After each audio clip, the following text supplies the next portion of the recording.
Okay, our daily fuel. We are fueling up. And we are going through the Gospel of Matthew, the Jewish evangelist to the Jewish people in the first century. And we're in chapter 24, where Jesus starts to talk about the end of time, the end of days. We call these the end times, the end of days, the return of Jesus Christ.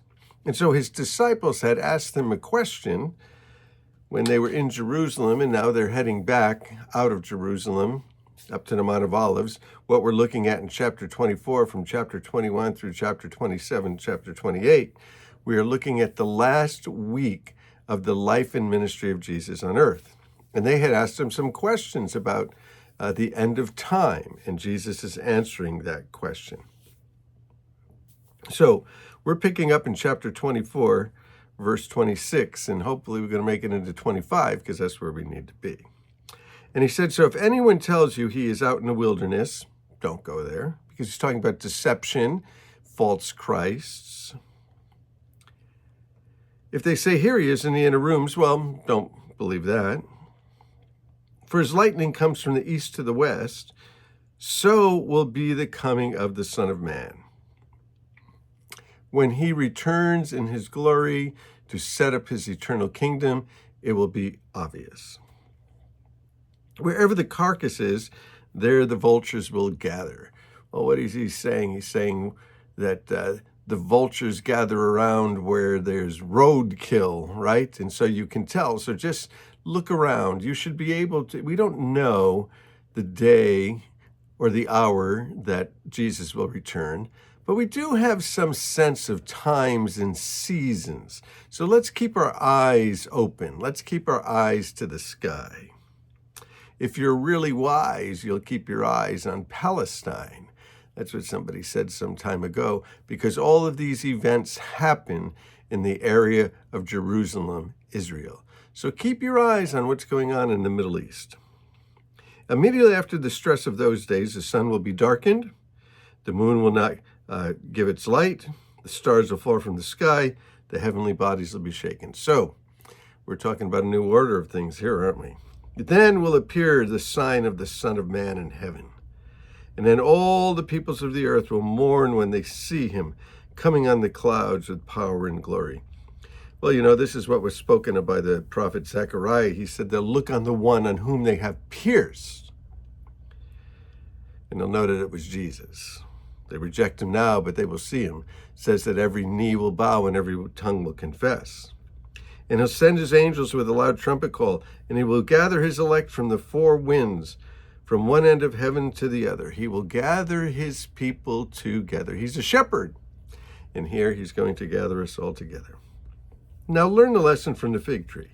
As soon as its twigs get tender and its leaves come out, you know that summer is near. Well, we know this. We know that summer's coming. We know this season of spring where we see everything starting to bud. Well, when you see things starting to bud, then take notice that summer is coming. When you notice some of these things that Jesus is talking about and the other prophecies concerning Jesus, 300 prophecies concerning his return, when you see these things start to happen, know that his return is soon. Jesus is coming back, and it is probably relatively soon. Even so, when you see all these things, you know that it is near, right at the door. And truly I tell you that this generation, now is he talking about the people of Israel, some people think that he is, will certainly not pass away until all these things have happened. Heaven and earth will pass away, but my words will never pass away. This is going to happen. It's going to happen exactly like Jesus said. And so, now about the day and the hour, this is what Jesus says. Now about the day and the hour, no one knows, not even the angels in heaven, nor the Son, but only the Father. So Jesus, it talks about this in Philippians, where it's called Jesus gives up all of his knowledge that he could have in order to be human, and the Father knows. The Father knows.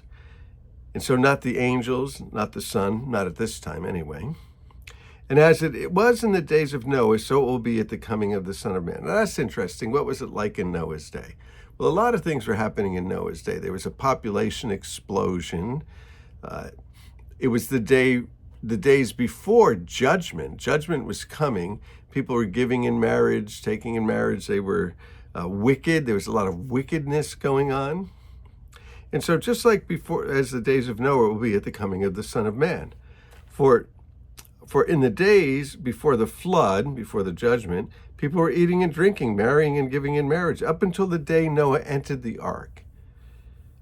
And they knew nothing about what would happen until the floods came and took them away.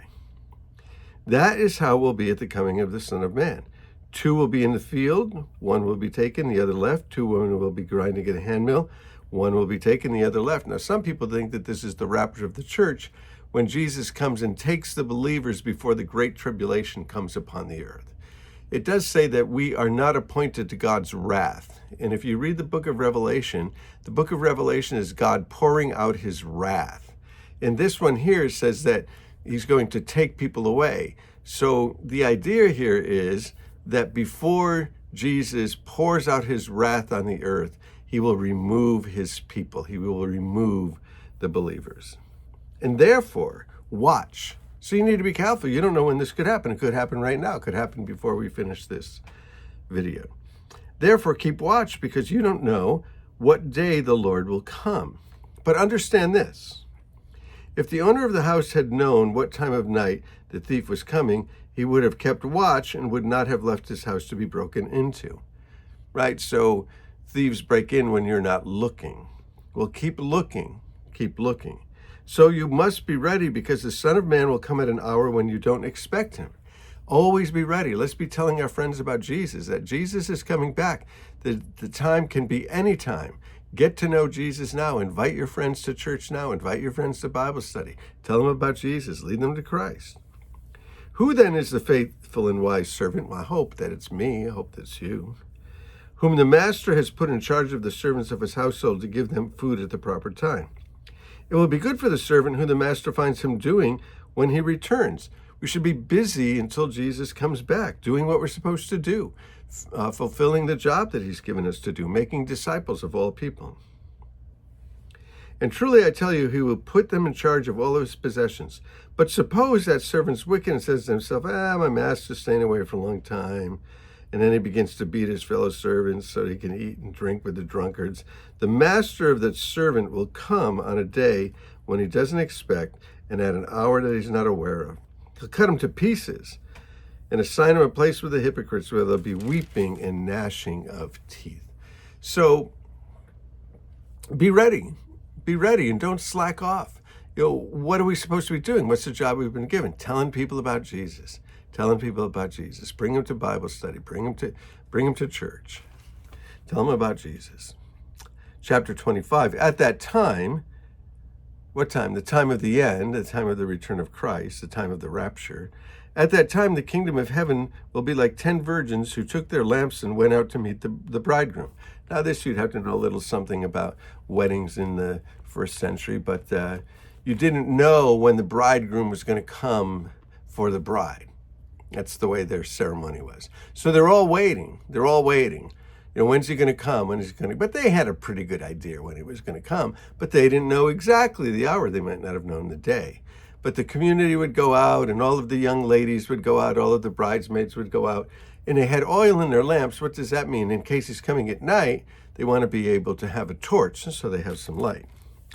So those are the young girls, the bridesmaids, right, with the bride. And the bridegroom is coming, but they don't know when. 5 of them were foolish and 5 were wise. The foolish ones took their lamps, but they didn't take any oil with them. They figured, he's coming in the day. Well, maybe not. The wise ones, however, took oil in jars along with their lamps, and the bridegroom was a long time in coming, and they all became drowsy and they fell asleep. So they didn't have any lamps. At midnight, the cry rang out, here he is, come to meet him. And then all of those bridesmaids woke up and trimmed their lamps. The foolish one said to the wise, give me some of your oil, because our lamps are going out. And they said, no, there won't be enough for both of us. Instead, go and sell, go to those who sell oil and buy some for yourselves. But while they were on their way to buy the oil, the bridegroom arrived. The bridesmaids who were ready went in with him to the wedding banquet, and the door was shut. Later on, others came also and said, Lord, Lord, open the door. But he replied, truly I told you, I don't know you. Therefore, keep watch, because you don't know the day or the hour. You don't know when the Lord is coming. So be ready. Be ready. And let's be telling people about Jesus all over the place. That's our job. Let's just tell people. Let's just bring them to church where they can hear the gospel, where they'll hear it clearly. If you get people in the room, the Holy Spirit will do the rest. So let's pray for our friends. Let's get them to church and see what the Lord does in their lives, transforms their lives. Hey, bless you guys. Love you. Let's keep moving through Matthew's gospel.